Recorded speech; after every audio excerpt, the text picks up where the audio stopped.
বিসমিল্লাহির রহমানির রহিম। আসসালামু আলাইকুম প্রিয় শিক্ষার্থীবৃন্দ, শ্রীনগর সরকারি কলেজের একাদশ শ্রেণীর বিজ্ঞান শাখার ছাত্রদেরকে উচ্চতর গণিত অনলাইন ক্লাসে স্বাগত জানাচ্ছি। আমি মোহাম্মদ আশিক মাসুদ, সহকারী অধ্যাপক গণিত। আমরা তোমাদের সরলরেখা এই অধ্যায় নিয়ে আলোচনা করছিলাম। আজকে যে সূত্রটি নিয়ে আলোচনা করব সেটা হচ্ছে দুটি বিন্দুর সংযোগকারী রেখাকে যদি অপর একটি বিন্দুর মধ্যে কোনো অনুপাতে বিভক্ত করে, দুইটা ভাগে ভাগ করে, তাহলে সেই বিন্দুর স্থানাঙ্ক আমরা কিভাবে নির্ণয় করব, যেটাকে বলা হচ্ছে আসলে কি অন্তর বিভক্তকারী বিন্দুর স্থানাঙ্ক। অন্তর বিভক্তকারী বিন্দুর স্থানাঙ্ক। তাহলে দেখো, একটা ছোট ছবি আঁকি আমার তোমাদের বোঝানোর জন্য। তোমাদের ছবি আঁকার কোনো জরুরত নাই। ধরো পি এবং কিউ, আমি আগে রেখা আঁকলাম না, আগে দুইটা বিন্দু দিলাম। একটা বিন্দুর স্থানাঙ্ক হচ্ছে পি x1 y1, আর একটা বিন্দুর স্থানাঙ্ক হচ্ছে কিউ x2 y2। এই দুইটা বিন্দুকে যোগ করলে কি হবে? একটা সরলরেখা হবে। এই সরলরেখাকে কোনো একটি বিন্দু, ধরলাম আর বিন্দু, কি করে m1 অনুপাত m2, এই অনুপাতে দেখবে এখানে অংশ এই p থেকে r পর্যন্ত হচ্ছে m1 আর r থেকে q পর্যন্ত দূরত্ব হচ্ছে m2, এই অনুপাতে ভাগ করে। তাহলে এই r বিন্দুর স্থানাঙ্ক, এই স্থানাঙ্ক আমি একটা স্থানাঙ্ক ধরে নিলাম xy, এই xy কত হবে, xy এর মানটা কত হবে, এই xy আমি কিভাবে বের করব। তাহলে আমরা বুঝতে পারলাম যে দুইটি বিন্দু সংযোগকারী রেখাকে যদি কোনো বিন্দু অন্তর বিভক্ত করে m1 অনুপাত m2 তে, তাহলে সেই বিন্দুর স্থানাঙ্ক কিভাবে বের করব। সূত্রটা আমি তোমাদের লিখে দিচ্ছি। সূত্র কিভাবে আসছে তোমাদের বইয়ে দেয়া আছে, তোমরা পড়ে নিও, না পড়লে সমস্যা নাই। সূত্রটা মুখস্থ থাকলে তুমি অঙ্ক করতে পারবে। তাহলে এই যে অন্তর্বিভক্তকারী বিন্দুর স্থানাঙ্ক আমি ধরে নিচ্ছি xy, এই x এবং y, দ্যাট মিন্স অন্তর্বিভক্তকারী বিন্দুর ভুজ এবং কোটি আমি কিভাবে বের করব। সূত্র হচ্ছে x ইজ ইকুয়াল টু, এই যে r বিন্দুর ভুজ যেটা, সেটা ইজ ইকুয়াল হচ্ছে, খেয়াল করো সোজা সূত্র, m1 যেই অনুপাতে ভাগ করছে তার প্রথম অনুপাত ইনটু যে দুটা বিন্দুর কথা বলতেছি তার দ্বিতীয় ভুজ, প্রথম অনুপাতের সাথে দ্বিতীয় ভুজ গুণ, যোগ দ্বিতীয় অনুপাতের সাথে প্রথম ভুজ গুণ, ডিভাইডেড বাই এই অনুপাত দুইটা যোগফল। যেই অনুপাতে এই আর বিন্দুটাকে পি কিউ রেখাকে ভাগ করছে তাদের যোগফল, সেই অনুপাত দুইটার যোগফল। ভুজ বের করার সূত্র এটা, আর কোটি বের করার সূত্র y is equal to m1 y2, আগের মতোই প্রথম অনুপাত যোগ দ্বিতীয় কোটি ইনটু দ্বিতীয় কোটি যোগ দ্বিতীয় অনুপাত গুণ প্রথম কোটি, ডিভাইডেড বাই অনুপাত দুইটা যোগফল। শেষ কাজ তোমাদের। তাহলে আমরা এইভাবে একবারে লিখতে পারি যে xy ইজ ইকুয়াল টু, আমি এইভাবে ভাঙা না লিখে এইভাবে লিখতে পারি যে দুইটা সূত্র একবারে, m1 x2 m2 x1 divided by m1 plus m2, কমা কত আসবে, m1 y2 plus m2 y1 divided by m1 plus m2। শেষ। এটা খালি মনে রাখবা। এখন তোমার যদি কোনো প্রবলেম দেয়া থাকে তুমি কি করবা, এই সূত্রের মধ্যে ফেলে দিবা। যেমন আমরা একটা অঙ্ক করি ছোট করে, তোমাদের ছোট করে প্রশ্নটা আমি দিয়ে দিচ্ছি। তোমাদের বই থেকে একটা অঙ্ক করি, 3 5 - 2 - 1। একটা বিন্দুর স্থানাঙ্ক দেয়া আছে 3 5, আর একটা বিন্দুর স্থানাঙ্ক দেয়া আছে -2 - 1। বলছে এই দুটা বিন্দুকে অপর একটা বিন্দু কত অনুপাতে ভাগ করে, 2:4 অনুপাতে ভাগ করে, 2:4 অনুপাতে ভাগ করে। কোন বিন্দু 3 5 এবং -2 - 1, এই দুইটা বিন্দু সংযোগকারী রেখাকে অপর একটা বিন্দু কত অনুপাতে ভাগ করে, 2:4 অনুপাতে ভাগ করে। তাহলে সেই বিন্দুর স্থানাঙ্কটা আমাদের বের করতে বলছে। যদি এটা হয়, আমরা যদি ধরে নিই সেই বিন্দুর স্থানাঙ্ক হচ্ছে xy, তাহলে x ইজ ইকুয়াল টু আমাদের কি আসবে, সূত্র কি বলতেছে, m1 x2। তাহলে এখানে m1 কত আমাদের, এই যে এটা হচ্ছে m1, এটা হচ্ছে m2, এটা হচ্ছে x1, এটা হচ্ছে y1, এটা হচ্ছে x2, আর এটা হচ্ছে y2। তাহলে কি বলতেছে, m1 x2, তাহলে m1 হচ্ছে আমাদের কত, 2 গুণ x2 হচ্ছে -2 প্লাস m2 হচ্ছে আমাদের 4 কত আছে x1 হচ্ছে আমাদের 3 ইন্টু 3 ডিভাইডেড বাই অনুপাত দুইটার যোগ 2 প্লাস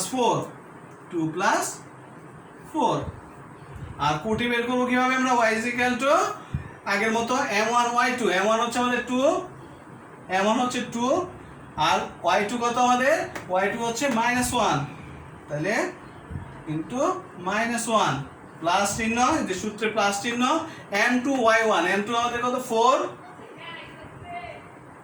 আর y1 আমাদের কত 5 ডিভাইডেড বাই অনুপাত দুটার যোগ that means 2 plus 4 is equal to তাহলে কত আসতেছে x ইজ ইকুয়াল টু আমি পাশাপাশি কমা দিয়ে অঙ্ক করে দিতে পারো কোনো সমস্যা নাই 2 ইন্টু -2 হচ্ছে -4 প্লাস 3 4 12 ডিভাইডেড বাই 6 আর y কত আসতেছে আমাদের ইজ ইকুয়াল টু -2 4 5 20 আর হচ্ছে 6 তাহলে এখানে কত আসতেছে x ইজ ইকুয়াল টু বা x ইজ ইকুয়াল টু এখানে আসতেছে 8/6 আর y ইজ ইকুয়াল টু এখানে আসতেছে 18/6 আমি এই পাশে লিখতেছি তাহলে কি আসতেছে তোমরা দেখো তাহলে x ইজ ইকুয়াল টু কত আসতেছে 2 দিয়ে কাটাকাটি করলে উপরে 4 নিচে 3 নিচে 3 আর এটাকে কাটাকাটি করলে 6 দিয়ে 3 দিয়ে 318 দ্যাট মিন্স 3 সুতরাং নির্ণয় স্থানাঙ্ক কত আসবে x y এর লেখা দরকার নাই নির্ণয় স্থানাঙ্ক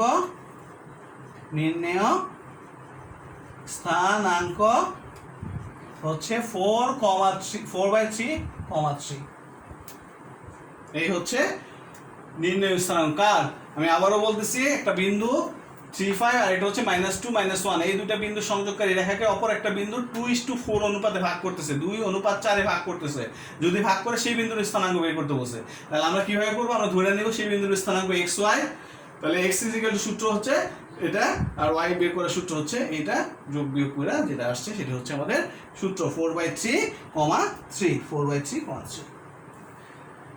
আশা করি তোমরা বুঝতে পারছো আমরা এবার পরের অংশে যাই তাহলে অন্তর্বিভক্তকারী বিন্দুর স্থানাঙ্ক আমরা বুঝতে পারলাম এখন দেখো আমরা বহির্বিভক্তকারী বিন্দুর স্থানাঙ্ক কিভাবে বের করব বহির্বিভক্ত ব্যাপারটা কি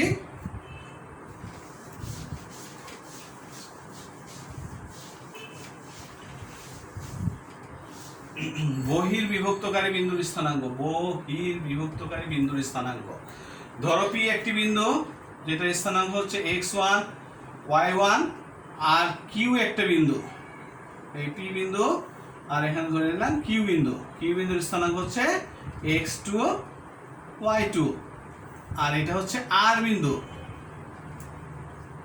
এই p আর q বিন্দুর সংযোগকারী রেখাকে কে এই r বিন্দুটা m1 m2 এই অনুপাতে বহির্বিভক্ত করতেছে এই r বিন্দুটা এই pq রেখাকে বাইরের দিকে বিভক্ত করতেছে কত অনুপাতে m1 m2 অনুপাতে বহির্বিভক্ত করতেছে সেই ক্ষেত্রে এই xy এর মান বের করার ফর্মুলা কি এই বহির্বিভক্তকারী বিন্দুর স্থানাঙ্ক ভুজ বের করার সূত্র হচ্ছে আগের মতোই সূত্র শুধু তুমি চিহ্নের পরিবর্তন হবে m1 x2 m2 x1 divided by m1 m2 আর কোটি বের করার সূত্র হচ্ছে y is equal to m1 y2 m2 y1 divided by m1 m2 তাহলে অন্তর্বিভক্তের ক্ষেত্রে কি ছিল প্লাস চিহ্ন ছিল আর বহির্বিভক্তের ক্ষেত্রে মাইনাস চিহ্ন হবে শুধু এইটুকু সূত্রের পার্থক্য আমরা যদি একবারে লিখি বহির্বিভক্তকারী বিন্দুর স্থানাঙ্ক তাহলে আমরা xy is equal to এইভাবে লিখব m1 x2 m2 x1 divided by m1 m2 R y লেখার দরকার নেই আমরা y লিখে ফেলছি জায়গায় m1 y2 m2 y1 divided by m1 m2 এই হচ্ছে ফর্মুলা তাহলে আমরা বহির্বিভক্তকারী একটা অঙ্ক করি তোমাদের বই থেকে দেয়া আছে 3 6 5 6 দুটো বিন্দুর স্থানাঙ্ক কত দেয়া আছে 3 6 আর হচ্ছে -5 -6 এই দুইটা বিন্দু সংযোগকারী রেখাকে অপর একটা বিন্দু 4:2 অনুপাতে বহির্বিভক্ত করে কি বিভক্ত করে বহির্বিভক্ত করে আমি সংক্ষেপে লিখলাম, তোমাদের বইগুলি দেওয়া আছে, তোমরা বইয়ের সাথে মিলিয়ে নিবে ক্লাস, তাহলে তোমার সুবিধা হবে। এই 3, 6 এবং -5, -6 এই দুইটা বিন্দু সংযোগকারী রেখাকে অপর একটা বিন্দু 4:2 এই অনুপাতে বহির্বিভক্ত করে। তাহলে ওই যে বিন্দুটা বহির্বিভক্ত করলো তার স্থানাঙ্ক বের করতে বলছে। তাহলে আমরা ধরে নিব যে বহির্বিভক্তকারী বিন্দুর স্থানাঙ্ক xy, সুতরাং x এত এলো। তাহলে আমরা x সূত্র কি বলে তোমাদের? m1 x2, m1 কত আমাদের 4, x2 কত -5, তাহলে 4 × -5, 4 × -5 প্লাস মধ্যে কি চিহ্ন? মধ্যে হচ্ছে মাইনাস চিহ্ন। পরে কি বলতেছে আমাদের? m2 x1, m2 হচ্ছে 2 আর x1 হচ্ছে 3, তাহলে 2 × 3 অনুপাত দুইটার যোগফল 4 + 2। কেউ একবারে বসাই দিবা না, এগুলি সব যেভাবে লেখা আছে সূত্র ওইভাবে বসাবা। আর y = কি বলতেছে আমাদের? m1 y2, m1 হচ্ছে 4, y2 হচ্ছে -6, তাহলে 4 -6 মাইনাস চিহ্ন, এখানে m1 m2 হবে। আর এখানে কি আছে? m2 y1, m2 হচ্ছে কত আমাদের 2 আর y1 হচ্ছে 6, m2 2 6 R divided by m1 m2, তার মানে 4 - 2। ক্যালকুলেশন করলে যেটা আসে সেটাই উত্তর। x কত হয়? 4 × 5 = -20 হবে, এখানে 3 × 6 হবে, এদিকে 4 থেকে 2 বাদ দিলে 2 হবে। আর y এখানে তোমাদের -24 হবে, এখানে 12 হবে, -12 হবে, 4 থেকে 2 বাদ দিলে 2 হবে। তাহলে এখানে কি আসছে? x দেখো -20 আর -6 হচ্ছে -26/2 আর y হচ্ছে -36/2, 4 2 6, 2 1 3, 36। তাহলে এখানে কাটাকাটি যদি করি আমরা x এর মান পাবো কত? 13 × 26 -13 আর y এর মান পাবো কত আমরা? -18। তাহলে নির্ণয়ের স্থানাঙ্ক কি হবে? আমরা যদি উত্তর এখানে লিখি, নির্ণয়ের স্থানাঙ্ক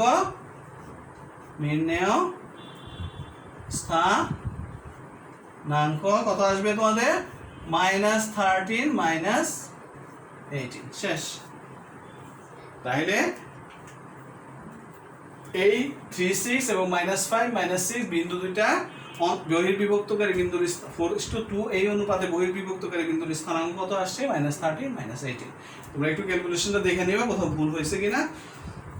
ভুল হওয়ার কথা না, আমাদের কি আছে এই জায়গায়? m1 x2 -5 m2 x1 3 আর y হচ্ছে m1 y2 -6 আর m2 y1 6।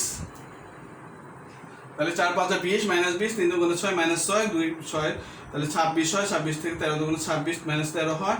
আর এখানে হচ্ছে 424, 6 × 12, ঠিক আছে 36, 2 দিয়ে 36 কাটলে 18 হয়। অঙ্ক ঠিক আছে আমাদের। তাহলে অন্তর্বিভক্তকারী বিন্দুর স্থানাঙ্কের ক্ষেত্রে কি হয়? এগুলি প্লাস চিহ্ন হবে, আর বহির্বিভক্ত বিন্দুর স্থানাঙ্কের ক্ষেত্রে মাইনাস চিহ্ন হবে। শেষ।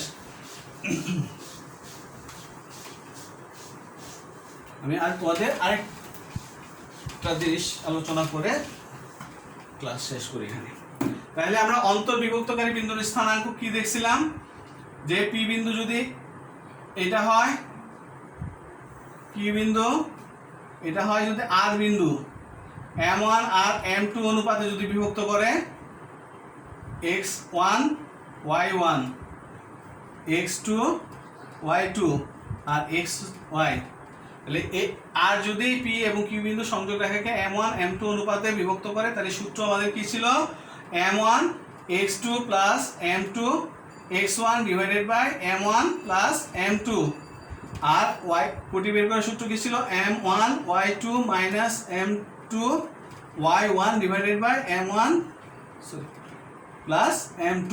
এটা ছিল আমাদের সূত্র। এখন যদি এই আর বিন্দুর অবস্থান এই পি কিউ রেখার মধ্যে হয়, তার মানে এই অনুপাত, যে অনুপাতে ভাগ করছে অনুপাত দুটো সমান হয়, সেই ক্ষেত্রে কি হবে? তার মানে হচ্ছে যদি m1 আর m2 যদি পরস্পর সমান হয়, তাহলে আর বিন্দুর অবস্থান কোথায় হবে? আর বিন্দুর অবস্থান হবে এই পি কিউ রেখার মধ্যে। তাহলে মধ্যবিন্দুর স্থানাঙ্ক, কোন রেখার